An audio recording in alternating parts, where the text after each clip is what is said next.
Big boss season 8 ఎప్పుడెప్పుడు వస్తుందా అని చూస్తూనే ఉన్నాబ్బా.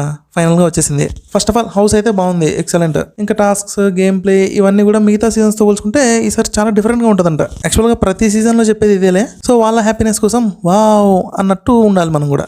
సర్లే కానీ ఈ 2 days చూసారు కదా, మీకు నచ్చిన కంటెస్టెంట్ ఎవరు? అంటే ఒపీనియన్ మళ్ళీ మారచ్చులే, కానీ ఫస్ట్ ఇంప్రెషన్ బెస్ట్ ఇంప్రెషన్ అంటారు కదా.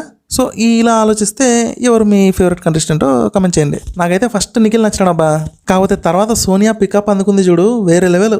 బాబా ఏమన్నా ఫైరా, అస్సలు తగ్గట్లే. వెంటనే పార్టీ మార్చేసిన. మళ్ళీ బాయ్ అనుకోకండి. ఈమె మాట్లాడే ప్రతి మాట, అని అడిగే క్వశ్చన్లు అన్నీ వ్యాలిడ్గా ఉన్నాయి. అంటే కొంతమంది నేను లీడర్ని, మీరు నా మాట వినాలి అన్నట్టు బిహేవ్ చేస్తున్నారు. అలాంటి వాళ్ళని ఈమె కరెక్ట్గా డీల్ చేస్తుంది. మళ్ళీ నిఖిల్ని తక్కువ చేయట్లేదులే, కాకపోతే ఈయన ప్రతి దాంట్లో ఇన్వాల్వ్ అవుతున్నాడు అనిపిస్తుంది. అంటే అవసరం లేదు కొన్ని వాటిల్లో, ఎవరి ఇష్యూ వాళ్ళు డీల్ చేసుకుంటారు. ఇతనిలో లీడర్షిప్ క్వాలిటీస్ అయితే బాగున్నాయి, కాకపోతే కొంచెం ఓవర్గా అనిపిస్తున్నాయి అనమాట.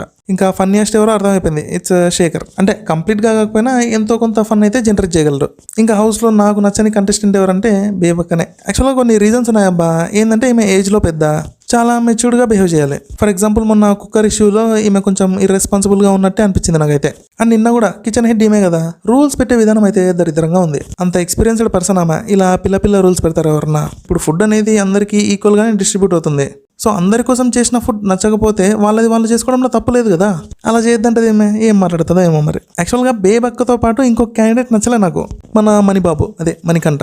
యాక్చువల్గా నచ్చలేదు అనే వర్డ్ని యూజ్ చేయకూడదులే, అంటే తక్కువ ఇంప్రెషన్ ఉంది వీళ్ళ మీద. సో మీకు ఏదైనా వర్డ్ సజెస్ట్ చేయాలనిపిస్తే సజెస్ట్ చేయండి, అదే యూజ్ చేస్తాను. ఓకే. ఇంకా మణికంఠ విషయానికి వస్తే ఇతను కంప్లీట్లీ ఇంట్రోవర్ట్. ఈయన్ని ఒక్క మాట అంటే చాలు పురాణాలు చెప్తున్నాడు. నేను అంత కష్టపడ్డాను, ఇలా బ్రతికాను, ఇదే తినేవాడిని అన్నట్టు ఏవో చెప్తా ఉన్నాడు. మ్యాటర్ ఏంటంటే అక్కడ ఉన్న వాళ్ళలో మాక్సిమం ఇవన్నీ ఫేస్ ఉంటారు. సర్లే మొన్న బాధలో ఏదో చెప్పేసినాడు, ఓకే. కానీ నిన్న నామినేషన్ అప్పుడు కూడా చెప్తూ ఉన్నాడు, అస్సలు నచ్చలేదు నాకైతే. హైలైట్ ఏంటంటే గౌతమ్ బాబు లేని లోటు ఈయన తీర్చినట్టుంది. మొన్న అనిల్ రావిపూడి వచ్చి బయటికి తీసుకెళ్ళిపోతున్నాడు కదా, అది ప్రాంక్ అని మాక్సిమం అందరికీ తెలుసు. కానీ మణిబాబుకి అర్థం కాలేదు. ఏడవడం ఒక్కటే తక్కువ, మళ్ళీ ఆ బాధ ప్లస్ కోపంతో ఒక పాట పాడినాడు, భలే నవ్వొచ్చింది నాకైతే.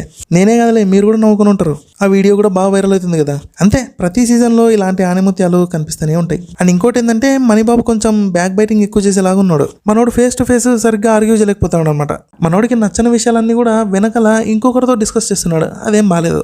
ఇదేమైతుందంటే తను కరెక్ట్గా మాట్లాడినా కూడా ఆడియన్స్కి నెగిటివ్గా పోర్ట్రే అవుతుంది. అంత ధైర్యం ఉన్నాడు, ఆ మాట వాళ్ళతోనే చెప్పొచ్చు కదా, లేకపోతే ఏంది వీడు వెనకాల ఇట్లా మాట్లాడుతున్నాడు అని నెగిటివ్గా పోర్ట్రే ఛాన్స్ ఉంది. అంతేబ్బా, ఇంకా మిగతా వాళ్ళ మీద ఎలాంటి ఇంప్రెషన్ అయితే లేదు నాకు. ఇంకా స్లోగా పికప్ అయితే విష్ణుప్రియ, నిబుల్ అండ్ పృథ్వీ, వీళ్ళ పర్ఫార్మెన్స్ బాగుంటుంది. ఓకే. కంటెస్టెంట్స్ డిస్కషన్ అయితే అయిపోయింది.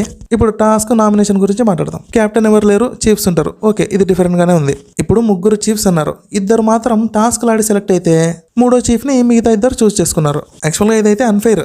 ఇంకో టాస్క్ పెట్టిండాల్సింది, కాకపోతే పెట్టరు. ఎందుకంటే అప్పుడే కదా గొడవలు వచ్చేది, అని మనకు కావాల్సింది కూడా అదే. సో బిగ్ బాస్ ఈ విధంగా ప్లాన్ చేశాడు. సో ప్లాన్ ప్రకారమే అంతా జరుగుతుంది. యష్మిని 3rd చీఫ్గా అనుకున్నారు, కొంతమందికి నచ్చలేదు అండ్ ఫైర్ అయ్యారు. సో ఈ విధంగానే అప్కమింగ్ డేస్లో కూడా కొన్ని అన్ఫెయిర్ మూమెంట్స్ క్రియేట్ చేసి బిగ్ బాస్ అయితే గొడవలు పెడతాడు అనమాట. ఇంకా నిన్న నామినేషన్స్ విషయానికి వస్తే అనుకున్నాను అదే జరుగుతుందని.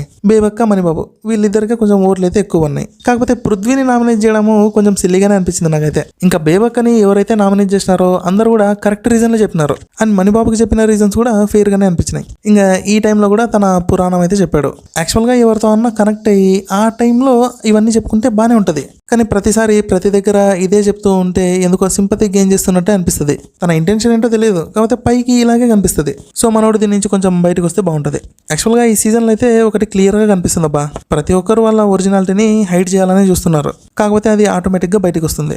ఎక్కువ కాలం అయితే దాచిపెట్టలేరులే, ఏదో ఒక రోజు కన్ఫామ్గా ఓపెన్ అవుతారు. యాక్చువల్గా ఇలా ఒరిజినాలిటీని హైడ్ చేసుకోవడం తప్పు అని చెప్పను, ఎందుకంటే వాళ్ళు గేమ్ ఆడి గెలవడానికి వచ్చారు. సో వాళ్ళ ఒరిజినల్ క్యారెక్టర్ వాళ్ళకే నచ్చిండదేమో. గేమ్ అంతా కూడా ఆడియన్స్ని ఇంప్రెస్ చేయడమే. సో ఈ పాయింట్ని మైండ్లో పెట్టుకొని కొంచెం కూల్గా ఉండాలని ట్రై చేస్తున్నారేమో మరి. చూద్దాం, ఎవరన్నా ఓపెన్ అవుతారో లేకపోతే ఎవరన్నా కంటిన్యూ చేస్తూనే ఉంటారో. కానీ మా సోనియా మాత్రం జమ్, అర్థమైపోతుంది షీఈస్ బీయింగ్ హర్ సెల్ఫ్ అని. అందుకే ఛాన్స్ దొరికినప్పుడు అంతా దుమ్ము లేపుతుంది. బాగా నచ్చేసిందబ్బా సోనియా అయితే. విన్నర్ అవ్వాలని కోరుకుంటున్నా, చూద్దాం మరి ఏమవుతుందో. అంతేనండి, నాకు తెలిసి ఈ రోజు ఎపిసోడ్ అయితే ఫుల్ ఫైర్ ఉంటుంది. సో ఎవరు కూడా మిస్ అవ్వకండి. ఇంకా డైలీ రివ్యూస్ ఉంటాయి, నచ్చిన వాళ్ళు సబ్స్క్రైబ్ అయితే చేసుకోండి. ఉంటా మరి, టాటా బాబాయ్, have a good day, take care.